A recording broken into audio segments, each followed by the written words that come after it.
Hello, everyone. Thank you for joining. We are about to kick off another SAR Artists Live series focusing on the Grounded in Clay exhibition. So I'll wait a couple more minutes and let some other folks join in. And hopefully in the next couple minutes, our guests, Melissa Talachy Romero and Jo Povi Romero, will be joining us into the conversation.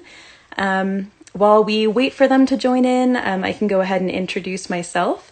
My name is Emily Santanum. I was a former SAR and Ray intern from 2020 through 2021, and I'm currently a curatorial assistant at the Harwood Museum of Art up in Taos. And tonight I'm speaking to you from the occupied indigenous land we call Taos, New Mexico, which is the unceded ancestral territories of the Pueblo, Dene, and Apache peoples. And just a little bit about this program. It is partially funded by the City of Santa Fe Arts and Culture Department and the 1% lodger's tax.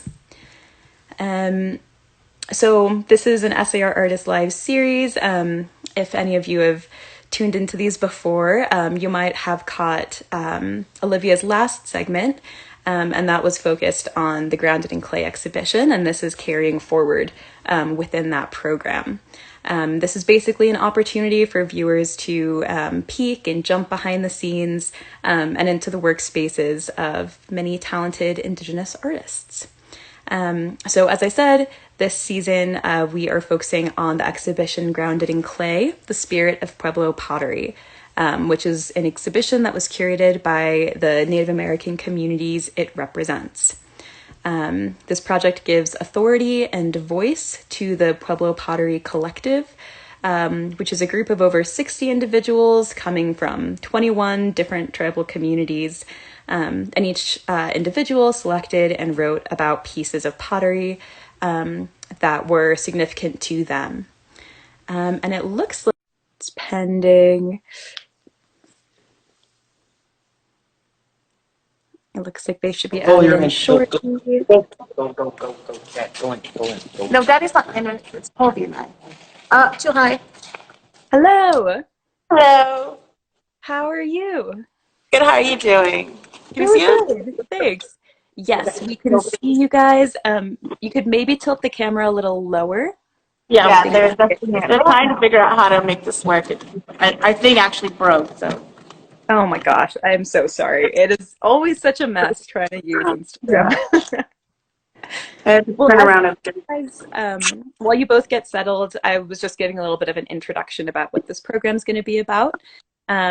So tonight we have two guests, and they are here right now getting their camera set up. Melissa Talachy Romero and her daughter, Jo Povi Romero. And I can go ahead and introduce them now. Melissa Talachy Romero is a mother, wife, and potter who curated two pots that are currently on view at the Museum of Indian Art and Culture. And the Poe Cultural Center has described her pottery as sculptural, curvaceous, sensual, and juicy, which I think are really incredible, cool, luscious terms for her pottery. And like I said, she's joined with her daughter, Jo Povi Romero, who is also an artist in her own right, and was raised in the studio painting alongside her father, Mateo, and learning traditional pottery techniques from her mom, Melissa, and her grandparents, Jo and Thelma Talachy. And I actually had the pleasure of speaking with Jo Povi last year for an SAR Artist Live, so I'm excited to have her back on. Basically, this program is going to be allowing Melissa to talk about her experiences as a community curator for the Grounded in Clay exhibition, and also just having a broader conversation about both artists' relationship with clay, their artistic practices, and their current and future projects. So with that, do you guys feel like you're properly settled, or do you need a couple more minutes? Hopefully it won't fall. Does it look good? Do we sound okay? Can you hear us fine? It looks good. Yeah, Okay. You guys are like perfectly in the shot. We've got a painting in the background of my dad's. Well done. I honestly, you guys planned that perfectly because I just finished the introduction. So Now that you both are settled, would you like to introduce yourselves in your own words and maybe share where you're joining us from? I'll let you go first. Sure. Well, I'm from Pojoaque, Cochiti, Santa Clara, and Ohkay Owingeh, and right now we're in my father, Luteria Romero studio in Pojoaque, and this is his painting in the background behind us. So we're in his painting space because he has better lighting and more room. And I'm Melissa Talachy Romero. I'm from Pueblo of Pojoaque. I'm also part of Ohkay Owingeh and Santa Clara as well. But we are born and raised and tribally enrolled here in Pojoaque. Great. Well, thank you. Thanks for trying to get the setup going and having a beautiful painting as your backdrop. I'm very glad to have you both on today.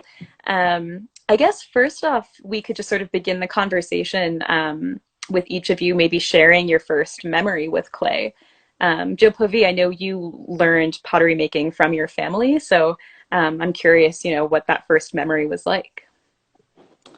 I guess the youngest things I can remember is making small little turtles and pots for Indian market snakes. I would make little tiny coil snakes and tiny little pinch pots and little baby turtles with me and my oldest brother, Rock. And I would sell it out of my dad and my mom's booth when I was about 5 or 6. And I would get money for roasted corn for Indian market and toys. But I was, I don't know, probably 4 or 5 when I started making things in clay with my mom and selling at Indian market. Very cool. What about you, Melissa? Sorry, there's cars going by.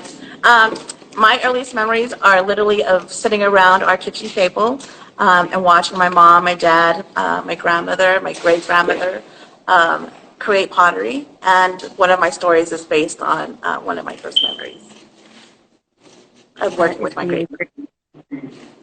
Yeah, so speaking of, that's a pretty great transition. Part of this program is focusing on grounded in clay and what your experience was like as a community curator.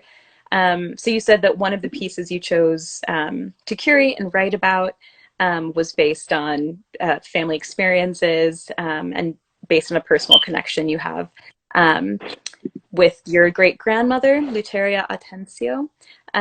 Would you maybe like to read one of your essays to begin? Oh, sure. You want to have, I guess I can go first. I can get it off my phone too. We have the book. We have the beautiful book published from the project. They are so beautiful. I am in awe of the catalog.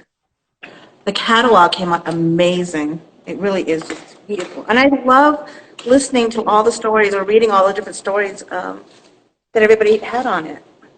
It really is, like you said, a community collective. I should have put my name. Oh, that's okay.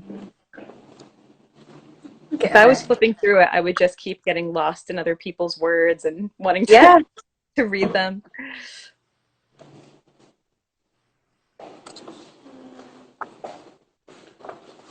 Oh my God, am I at Talachy Romero? There it is. That's me. Okay, so I will, because I was talking about my first experience, I will read Saya's pot. This pot is my great-grandmother, Luteria Atencio. I was ecstatic to find one of her pieces in the SAR collection. It is hard to describe the feeling you get when you are able to hold, touch, smell, and breathe in something that was created by a family member who is no longer here, but to whom you are very close with. The best description I can give is that it's a feeling of home. One of my earliest childhood memories is of my dad and my great-grandmother sitting around the kitchen table working on pottery. I was sitting on my Saya's lap watching my daddy at work, and I remember her breaking off little pieces of clay and putting them in my tiny hands. She would then place her hands over mine and patiently roll out the clay to different shapes. At the time, she was in her early 80s and was losing her eyesight. I remember her using her sense of touch to feel the shape and thickness of a pot rather than relying on her vision. She then handed me a toothpick to scratch designs into the soft clay. When I told the story to my daughter, Jo Povi Romero, she remarked that when I make pottery, I am often watching TV or talking to people, and that I too use my sense of touch to feel the shape and thickness of my pots. To this day, the smell of wet clay or rain hitting the earth reminds me of my Sayao. For a time, my family and I were fortunate to live in my father's childhood home on the plaza in Ohkay Owingeh. When my children were little, they enjoyed going outside and searching around the property for pottery shards that would reveal themselves after the rain. I love that my children have the same connection to pottery shards as their great-great-grandmother. This connection has permeated each generation. In the 1930s, Matsaya, along with 7 other Ohkay Owingeh tribal members, took similar potsherds and used them for a tribal revitalization of historical Ohkay Owingeh pottery designs and techniques. They used the shards of patsui incised in ware as their inspiration. The pot I chose has the same patsui incised designs that Luteria came to be known for during her lifetime. I look at her pieces, take inspiration from them, and incorporate them, their shapes, designs, textures, materials, into my own contemporary pottery. It is often said that the clay is alive, and you must listen to what it wants to become, and to learn from it. I truly believe this, but I also believe that our ancestors are with us, guiding us while we are working. I hope that my children, and in turn their children, will look to their relatives on both sides of our family for inspiration when it comes to their artwork. That's so beautiful. So I'm curious, did you know that her pots were in the SAR collection I before assume so because we had been to SAR. They have like one event of everything in their collection.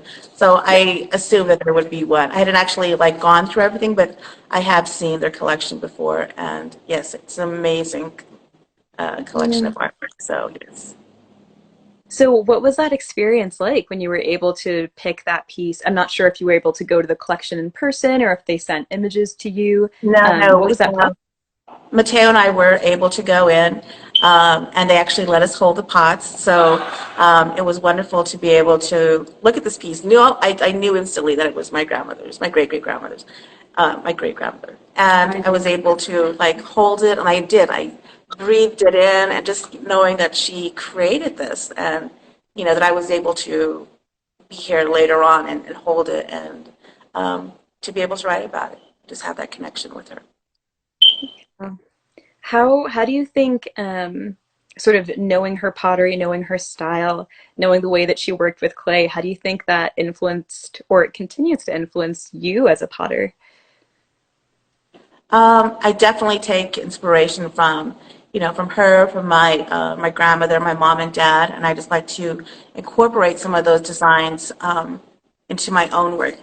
Focus. We have some of our pottery pieces to show. Oh, perfect. I love a good hands-on example. I don't know if you can see, but I do have some of the insides lines that she uses in her pottery, but I just do it in a more contemporary style. So this isn't finished yet. Hopefully it'll be finished for India Market. I am not sure, but I do. Thank you both, by the way, for taking a break from trying to get everything ready for Indian Market and making time for this. I know that's not easy the week before, so. No, we're glad to be here. Thanks for having us. Yeah, definitely. Jo Povi, maybe would you be interested or willing to read the other essay that your mom wrote? Sure. Badger paw.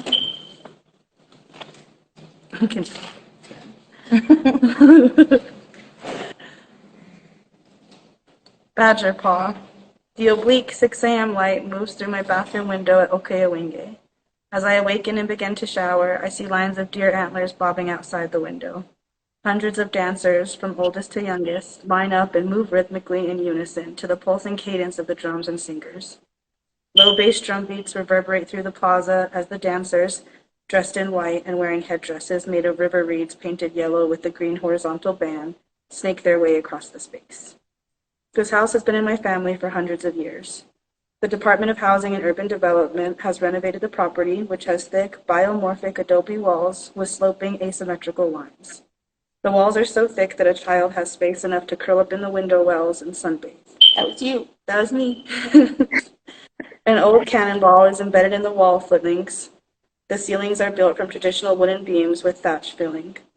The houses are constructed organically, connected to one another in classic Pueblo block house designs. The lines of rooms form patterns that describe the plazas, and the plazas form the patterns that describe the village. Ahead of this morning's deer dance, we have cleaned the yards and houses in preparation for the ceremony. Part of my family's house was demolished by HUD in the renovations, but the footlings of the ghost rooms are still visible. I am pulling weeds from the ground in one of these former rooms when I strike the edge of a potsherd. It seems to be a large rim piece buried in the old floor space. I dig further and breathe fast with anticipation as it becomes clear that an entire pot is hidden in the cool earth. The pot that emerges is a large Tonkawi type reproduction, maybe 200 years old. It is gray with interlocking painted badger paws. The paws have several meanings, including earth, world, medicine, burrowing creature, and life. We remove the pot in pieces and contact our conservator friends to restore it to its near original form. Then we rebury the vessel in its resting place with cornmeal and prayers. I think it is still waiting there. As I walk through the SAR pottery vault, the badger paw motif painted on the pot on the shelves reminds me of that day. Can I just say, you are such a beautiful writer. I think the She's scene, artistic. you're artistic in so many ways. The scene that you paint is so touching and like visceral, and it feels like you're there. So I just wanted to say, I love your writing style. I'm really impressed by it. Um, Thank you. And I help yeah, with Mateo. Mateo it was there to like help, what do you call it? Edit. Help edit. I even love that detail about having enough space for a body to curl up by the window. And it Oh sounds like yeah, that that was was a real wonderful. I experience. mean, they were beautiful, thick walls. Yes, it just. She was I often in lived the there when I window. was a baby. Yeah. She was often curled up in the window and just, that was her little spot, like a little cat. She would just Some sit there. days. Yeah, so at first when I read that piece, I thought maybe it was like a fictionalized event, but it sounds like it is based on a real experience you had. An Man, ancestral home in Ohkay Owingeh. I guess my first that's home before I moved to Milwaukee. Yeah. I'm curious. I mean, an experience like that, I would imagine, would be really moving, and you wouldn't easily be able to forget it. Was when you walked through the SAR pottery collections and saw that pot with a similar motif, did it sort of bring you right back to that memory? Absolutely. I saw the piece and I was like, Mateo, I was like, look, it has the same design. And he knew, what I was talking about. So yeah, it was a lot of, I mean, you never expect to like find almost a whole pot. There was a side that was completely worn away just from the weather, but it came out and it was 90% intact, broken into pieces, but it was fun just to clear everything away and put it back together. And then we decided that it was buried for a reason and we should, return it back to where it was from. Did our little prayers, and yeah, it was beautiful. We love that we were able to witness that and see that.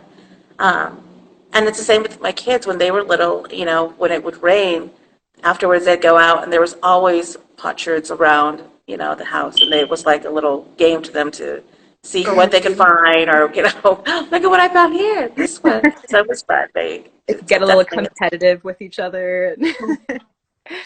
yeah. um, yeah, I'm curious. I mean, given sort of where you both were living, where you were growing up, and having so much sort of access to all of that incredible ancestral knowledge in the form of these potsherds, if you've ever sort of reworked designs within your own artistic practices, or if you feel like those sherds should be kept, and the designs of those sherds should be kept, sort of tied to those.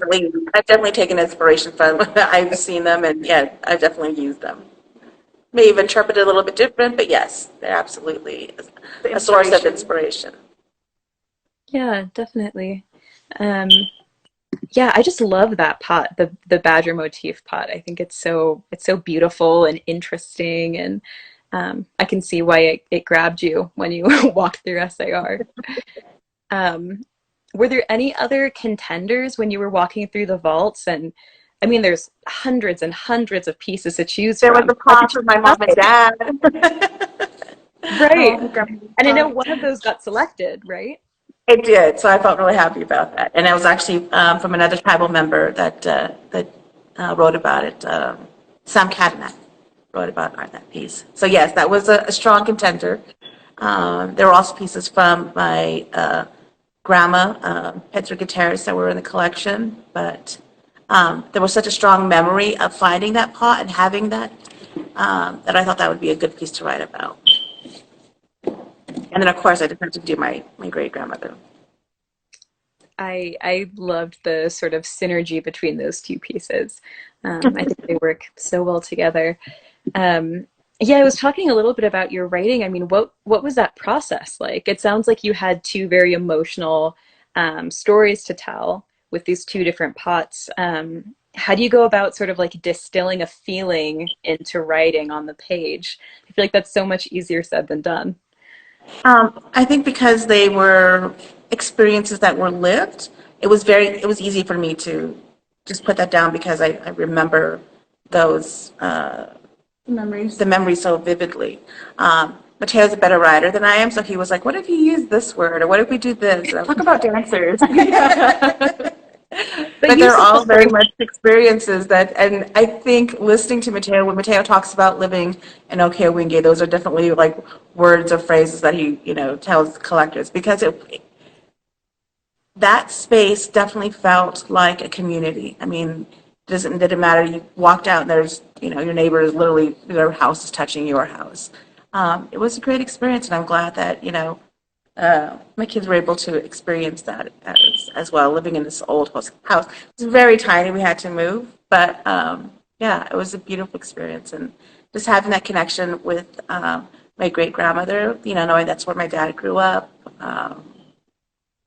Yeah, I was also when in the 80s, my mom tried to enroll me in Pojoaque, and when they went to enroll me, they found out that I was actually already enrolled in Ohkay Owingeh, and it was my great grandmother who had enrolled me at that when I was born, and she didn't tell anybody. she didn't So even tell her daughter. her son, that's Oh, her son. my dad was raised by his His grandma. grandmother. Mm, I sort of love that that came out so many years later of like, I'm gonna make this claim on my granddaughter. Yeah. Um, I guess talking about pottery and sort of going back to the Grounded in Clay exhibition, were you either of you able to attend either the opening or to see the exhibition on view currently at Mayak? We did. But yeah, we got to go to the party together. It was really beautiful. I went to support my mom and my dad and my uncle, and I had lots of friends and family and relatives who were also participating in the project. So that was really nice. And the display, oh my gosh, it's Gorgeous. so beautiful. They really outdid themselves. It was nicely done. Yes, it felt good. You walk into a space and it just has that welcoming energy. I enjoyed the lighting. It was really nice, natural earth tone lighting. It kind of draws you in and makes you get closer. You really want to get in there and see the pot since it's kind of dimly lit. Really nice.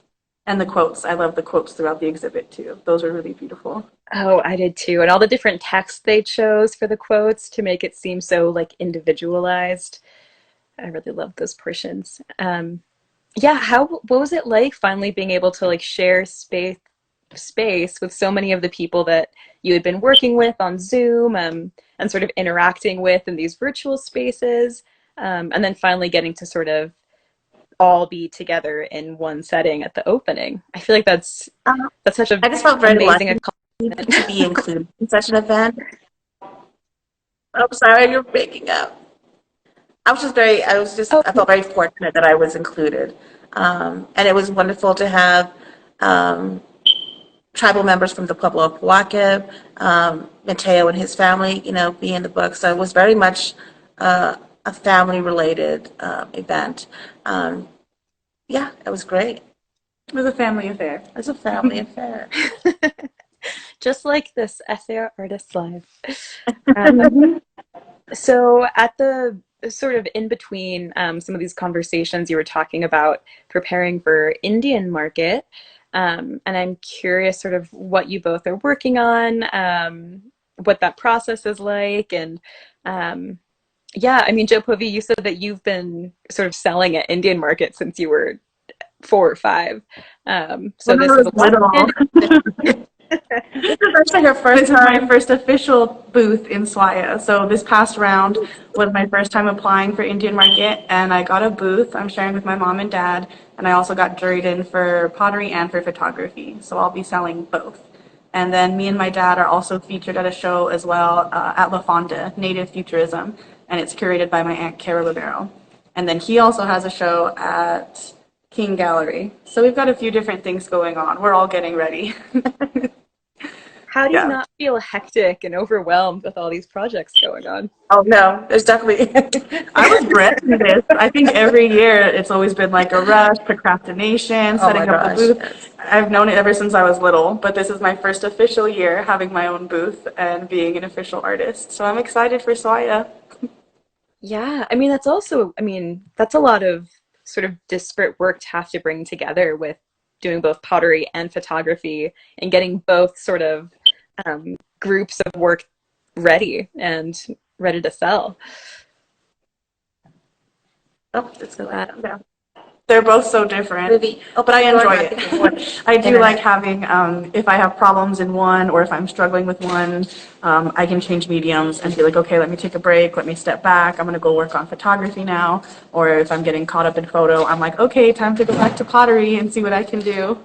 So I'm really excited. Yeah, we brought some of our small pieces to show. Show us. We're making, I have 2 medium-sized or small sculptures. I have one of them here, and then also some smaller faces. And then for my photography, I'm working on some cyanotypes that I'll be selling in my booth and also displaying at the show at La Fonda. But I have one of my pottery pieces. yes, we would love to see it. You photo too. Yeah. So annoying. I, So for one, this am one very is, excited to check out both your booths next week. we're on Lincoln Street. Great, okay. This one is a piece that's in progress. I made it. I had it on display last year at my booth at the Pojoaque Art Show, but it wasn't painted and it wasn't finished.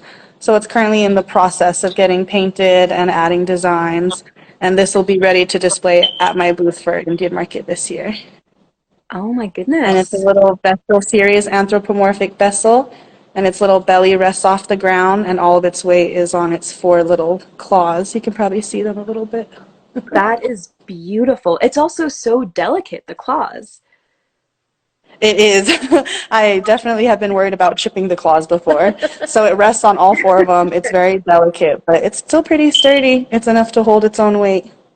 So this is the piece that I'm currently painting for Indian Market. And I have another piece, but this is the one I brought down to show you guys. Oh my goodness. How long did it take you? Sort of, what was that process like for deciding on that shape? I'm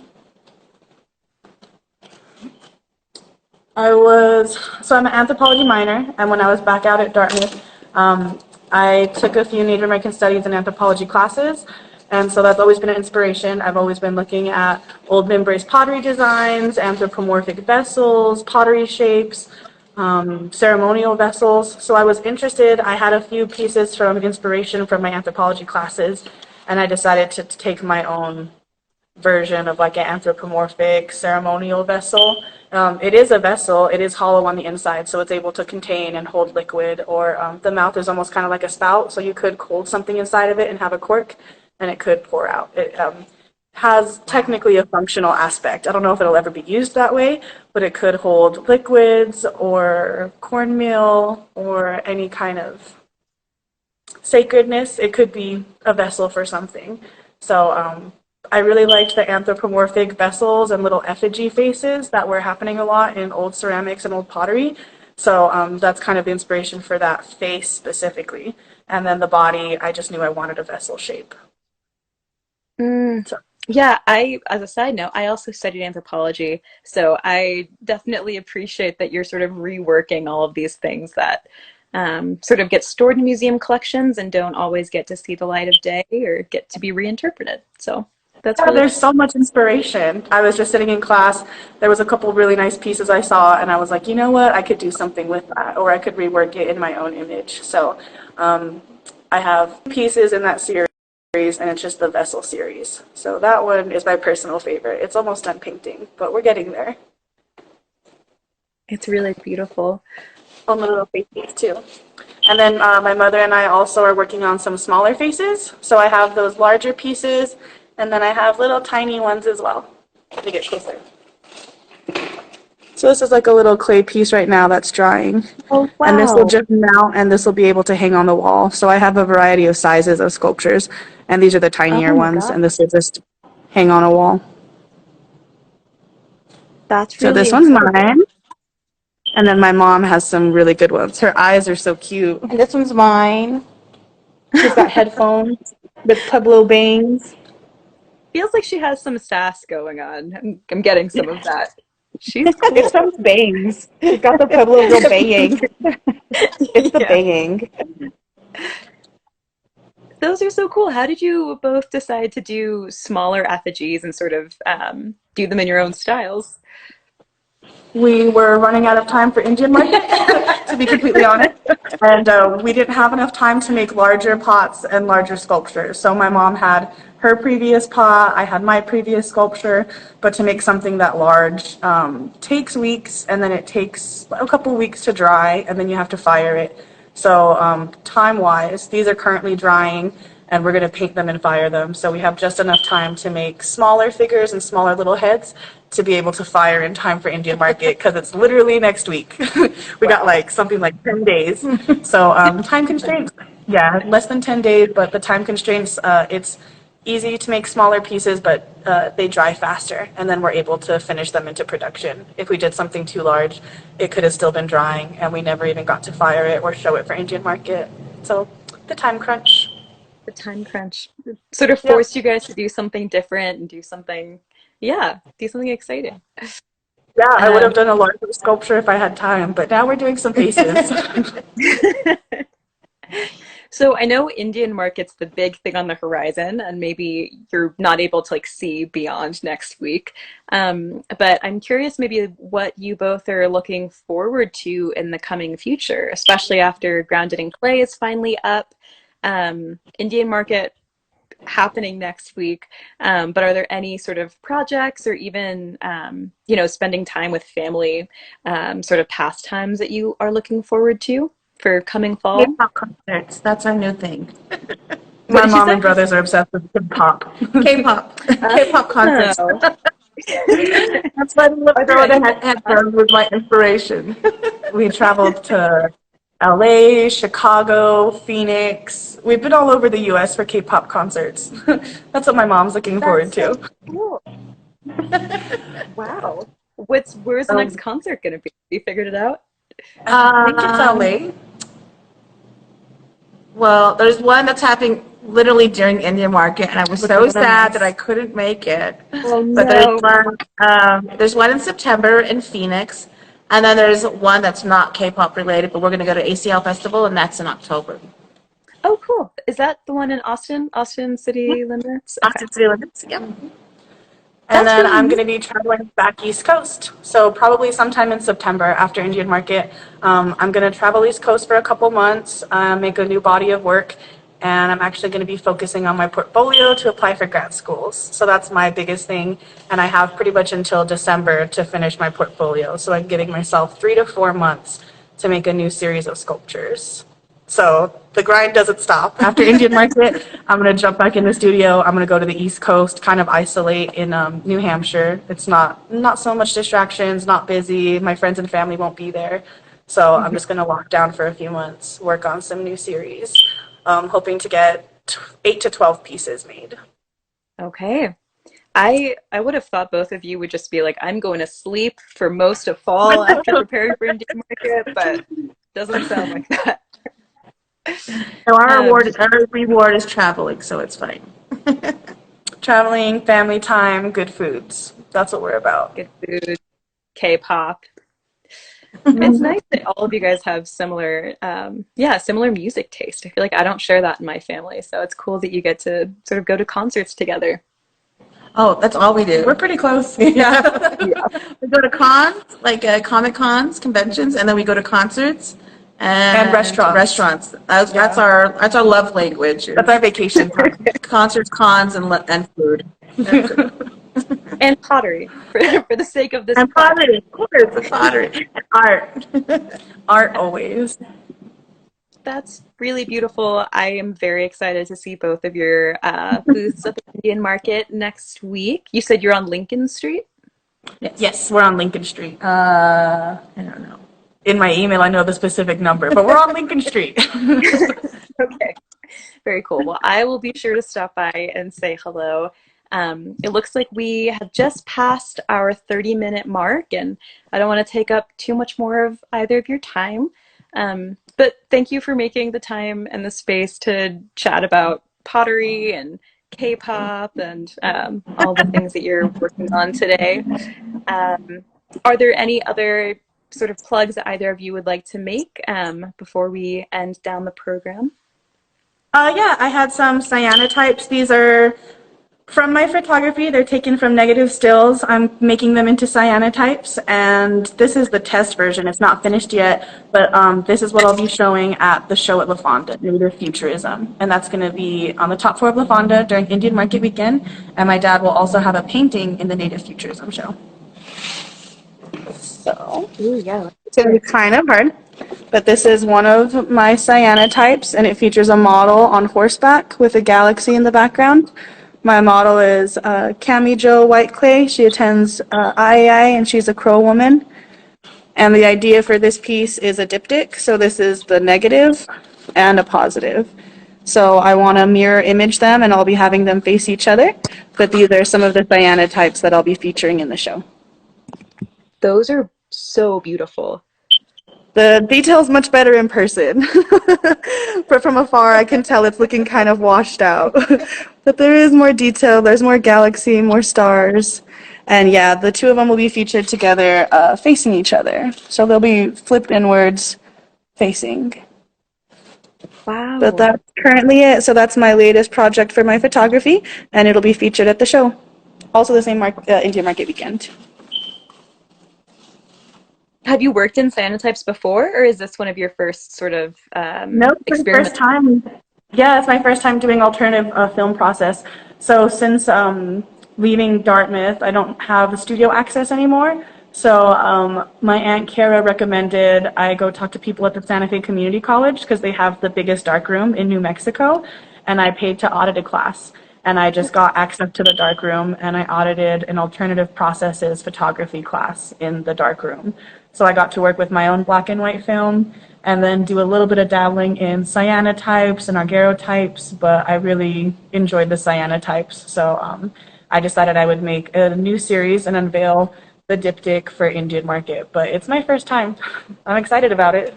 They turned out so lovely. Do you think you're going to continue sort of experimenting in that medium? Oh, most definitely. I'm very much a film and a darkroom person. So any sort of like hands-on, hand of the artist kind of experimental styles, I really do gravitate towards that. I'm not much of a digital person. So anything I can do in the darkroom or involving film, I think just kind of captures my attention more. But first of many cyanotypes. Gets your hands a little dirty too. Exactly. I have to be in the dark room. I have to be washing things. I have to have chemical baths. Getting to see the picture develop when I have it in the developer is just like amazing. You can't do that digitally. It's just such a It's good like feeling. magic, yeah. Yeah. You just can't see anything, throw it in the developer, and you're like, wow, it turned out beautiful. Or so you hope. Yeah, yeah. Well, I think those pieces turned out really, really great. So congratulations on on trying a new medium and doing really well at it. I think that's it. Do you have anything else to say? Okay. Okay, Great. Well, thank you so much. Just a reminder for those that are watching that Grounded in Clay, the Spirit of Pueblo Pottery exhibition is currently on view at the Museum of Indian Arts and Culture in Santa Fe. And it's a really beautiful show, a really moving show. So I would highly recommend seeing it before it travels nationally come next year. And just another sort of reminder for the next SAR Artist Live series, it'll be hosted by my coworker, Olivia Ortiz, and that'll be coming up in the next couple weeks, so stay tuned for that. And with that, thank you both for joining. Good luck with preparing for Indian Market, and I Thank hope you for having us. Hope to see you around. definitely. Yeah, thank you. Thanks. All right, bye. Bye.